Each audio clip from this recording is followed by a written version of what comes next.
Just a heads up before we begin. This episode contains references to drugging, incest, sexual violence, death, and abuse. Please listen with care. On the last episode of Very Scary People, the Ken and Barbie Killers, the Metro Toronto Police began their painstaking search for the videotape evidence of Paul's crimes. As they searched, Karla worked out a plea deal for a reduced sentence for her involvement in the murders of Kristen French and Leslie Mahaffey. The search for the tapes kept coming up short, but Paul knew exactly where they were, and his lawyer, Ken Murray, got to them before the police. 2.5 years later, the videotapes were finally turned over to the authorities. Now the court had everything they needed to charge Paul with murder.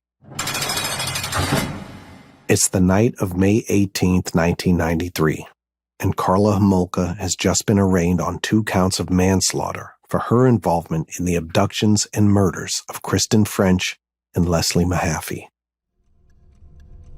She's tossing and turning in her jail cell at Kingston Prison for Women in Ontario.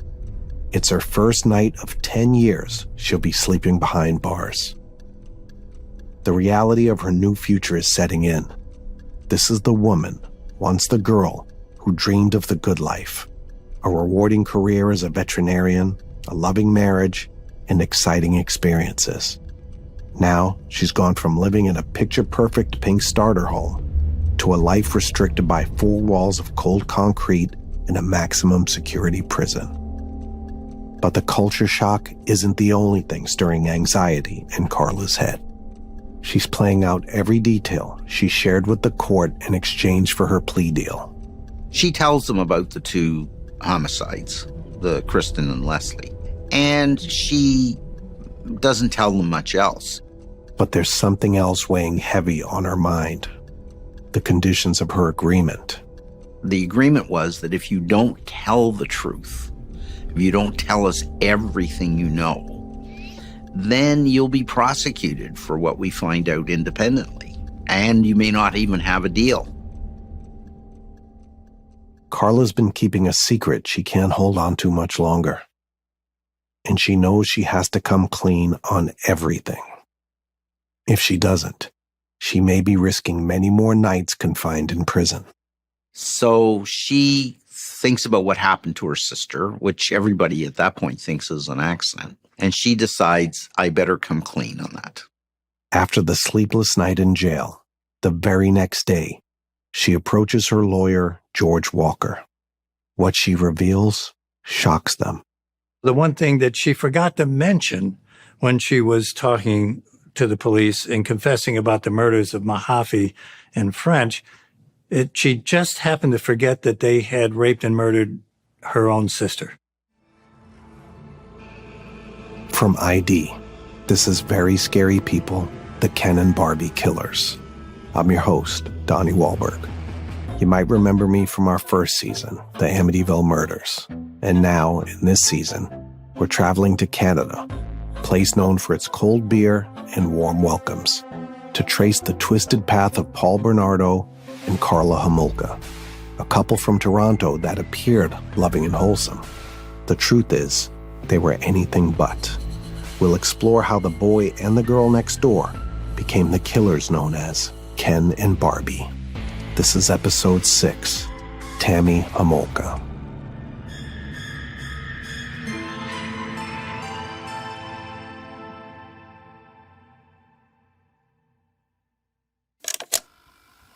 By September 1994, the Metro Toronto Police were finally in possession of the crucial evidence needed to try and convict Paul Bernardo. But once those tapes came forward, then Karla was seen in an entirely different light. She was much more involved, so that just changed everything. Not only did the tapes reveal to the police the true extent of Karla's participation in the abductions and murders of Leslie Mahaffey and Kristen French, Kathy Kenzor says once the tapes were found, they eventually uncovered the truth about Tammy too. There was videotape proving what had happened to her sister. And that's what put the pressure on Karla. Because according to Wade Hemsworth, the tapes showed there was no denying Karla's involvement. They were making videotapes of themselves having sex with Karla's sister. She knew the tapes would eventually reveal the whole truth, and she didn't want Paul to be the one to tell the police first. For the first time in almost 2 years, everyone finally knew the truth. Here's what really happened to Tammy. Tammy was Karla's little sister, a happy, loving little sister, the kind of little sister everyone would want to have. At the time of her death, Tammy was 15 years old. She had blonde hair and a big smile, just like her 2 older sisters. She was just a week away from her 16th birthday. Her entire life was ahead of her. Tammy was a 10th grader at Sir Winston Churchill Secondary School in St. Catharines. She was quite the athlete. Soccer was her favorite. Tammy, her sisters, and her parents spent a lot of time together. One of their favorite things to do as a family was hang out by their backyard pool in the summer.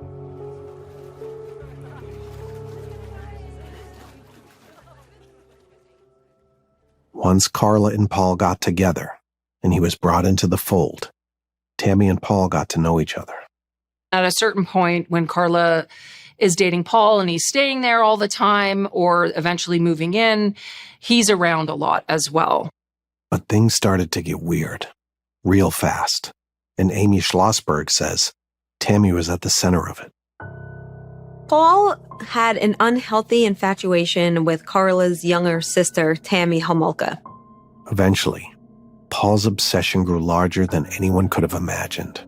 Not long after he moved in with the Homolkas, he shared some inappropriate fantasies with Karla. And he is, according to Karla Homolka, harassing her to have sex with her little sister. And she's saying, no, I don't want you to. But he wouldn't drop it or take no for an answer. He wore on her slowly. And Paul wanted what Paul wanted. And he was manipulative. And he knew how to get Karla to agree. We knew at this point in their relationship, he was already violent with her and could easily manipulate her into just about anything out of fear. Paul was especially fixated on Tammy's virginity. Now, Tammy was a virgin, and that was very appealing to Paul, who often criticized Karla for not being pure. And Paul began to convince Karla that it would be a gift to him to have Tammy's virginity, and that was important since she could not give that to him. And eventually, she did agree.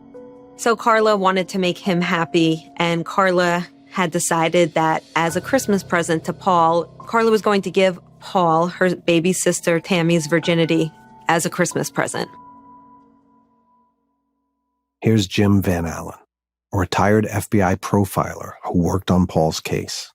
The decision to gift Tammy Homolka's virginity to Paul Bernardo as a Christmas present shows a high level of compliance to wanting to keep him happy, and part of the manipulation on his part that she was not a virgin, she would never be a virgin for him, and that he made very important to her. So he imposed this wish on her for his benefit to try and get her to comply. Now that Karla had been convinced, she and Paul began planning to fulfill his sick wish. They concocted a plan whereby they could do it nonviolently through drugging. While she's unconscious, and Paul Bernardo and Karla will videotape the whole thing so they can watch it later. It's a night before Christmas Eve, so it's December 23rd. The Homolkas had a small group of close friends and family over for an intimate Christmas party. In the home videos Paul took at the party, you can see their home was festively decorated. In the living room, there was a glimmering tree with perfectly wrapped presents at the base of it. It appeared like a normal, cheerful Christmas celebration. But behind the scenes, Karla and Paul were enacting their dark plan.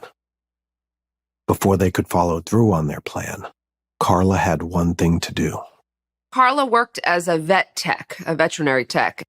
And she obtained some halothane, which is an anesthetic used in animal medical care in a veterinary clinic where Karla had worked. She was able to steal some of that material and bring it home.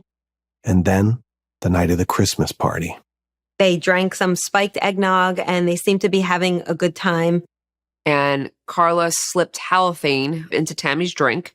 So Tammy was getting extremely inebriated with the effect of drugs and alcohol. Not only did Karla agree to videotape the assault of her younger sister, she provided the drugs to make it possible, too. While Tammy appeared outwardly intoxicated, her parents, Dorothy and Carl, assumed she would just sleep it off. When the party was over, Dorothy, Carl, and the middle sister, Lori, went to bed in their rooms. Tammy was still awake and agreed to join Paul and Karla in their basement bedroom, thinking they would end the night watching a movie together. Once the three of them made it down into the basement, Paul and Karla were able to begin carrying out the next phase of their plan. Karla held down her own sister with the sedative on a towel on her face because they were afraid that she would wake up during the assault. She was so concerned that Tammy would wake up that she doubled down. Karla put more halothane on a rag and put it over Tammy's face to cause further sedation. That's when the sexual violence began. And Paul wasn't the only perpetrator. So when Tammy became unconscious, then they started assaulting her, both Karla and Paul. And while she was in this deep sleep, he raped her. She raped her. They videotaped her. Paul and Karla continued to mercilessly attack Tammy until they were confronted with the unexpected. Tammy started coughing and vomiting. They decided to stop the assault at that point. They then put her down somewhere where she proceeded to vomit and choke on her vomit, and she died. They realized she was dead. But then they took some precautions to cover their tracks.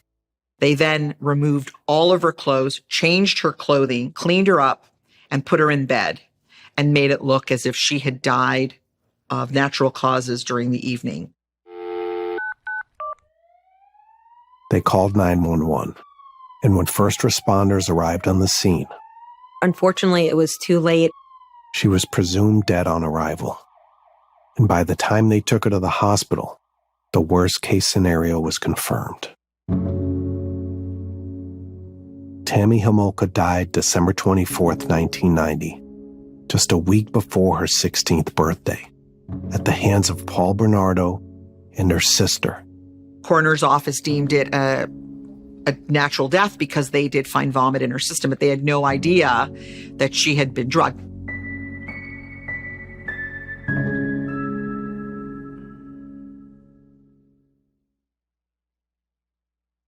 After Tammy's death was ruled accidental, Paul and Karla had seemingly got away with their horrific crimes. Publicly, they acted strange in the aftermath of her death, planning their wedding, arguing with Karla's parents about paying for it, telling friends how it felt unfair Tammy's funeral would overshadow their big day. Privately, they acted strange too. I don't know that they caused her death deliberately. They certainly caused it selfishly and carelessly and treated it cavalierly afterward. They proceeded to go on with their lives after an earth-shattering tragedy. When the tapes came to light, police saw that not long after Tammy's death, they continued enacting deranged fantasies involving Tammy. Paul Hunter saw the tapes and remembers them vividly. Shortly after Tammy dies, parents go off to get away from it all, leaving the home in control of Karla and her nice, fiance, Paul. So we're sitting there one day in the court, and they play this to us. This is one of their sex videos they were making. This is on the spot where Tammy died. She's just been buried. Paul's lying there naked. Karla walks in with a long-stemmed rose and drapes it down his body. What came next on the home video got even more twisted.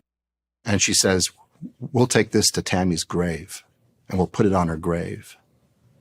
And I've got something else for you, she says. And she walks off screen. Cut, walks back on screen. Cut, making a movie. Cut, this is for their fun and thrill.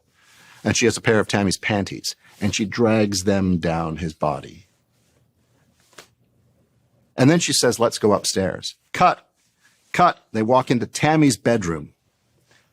Karla's now dressed in Tammy's schoolgirl outfit. Bernardo is still naked, and she starts doing things to Bernardo, while Bernardo is holding up an 8x10 picture of Tammy, staring at it while Karla's having her way with him. What Paul Hunter saw on that home video made something very clear. Karla had changed her tune about her husband's obsession with Tammy. Even after Tammy died, she continued to accept and support his fantasy. This was her little sister. It is one of the parts of the case that I think is still hard to understand.